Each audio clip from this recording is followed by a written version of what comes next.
Hello বন্ধুরা, আমার গাছের ফার্স্ট ড্রাগন ফ্রুট ছিঁড়বো আজকে। তো এই দেখো, ড্রাগন ফ্রুটটা কালার হয়ে গেছে। চলো ছিঁড়ে নিই।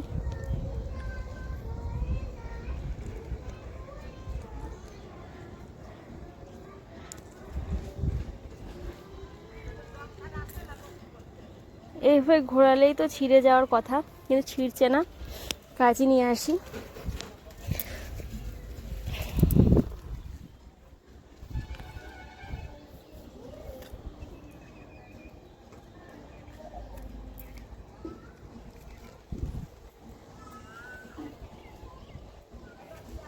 হায় রে ভগবান, একটা ড্রাগন ফ্রুট ছিঁড়তে গিয়ে কত কসরত।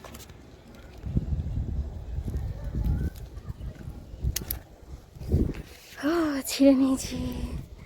এই দেখো, এই ড্রাগন ফ্রুটটা আমরা যখন ব্যাঙ্গালোর যাই তখন ফুলটা হয়েছিল আগের দিন, আর পরের দিন রাতেই যেন ফুলটা পচে গিয়ে ফলটাকে নষ্ট না করে দেয় বৃষ্টি হলে, তার জন্য ছিঁড়ে দিয়ে গেছিলাম।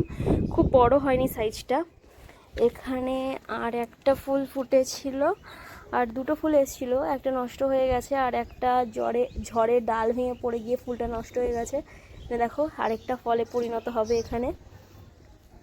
তো এটা কি কালার হবে জানি না। আমি তিনটে কালারের ড্রাগন ফ্রুট লাগিয়েছিলাম, একটা লাল মানে পিঙ্ক খোসা এবং ভেতরে লাল হবে, আর একটা পিঙ্ক খোসা ভেতরে সাদা হবে, আর একটা হলুদ ভেতরে সাদা হবে। তো এটা পিঙ্ক হয়েছে যেহেতু, এর ভেতরে সাদা আছে না লাল আছে, চলো কেটে দেখবো, তারপর তোমাদেরকে দেখাবো।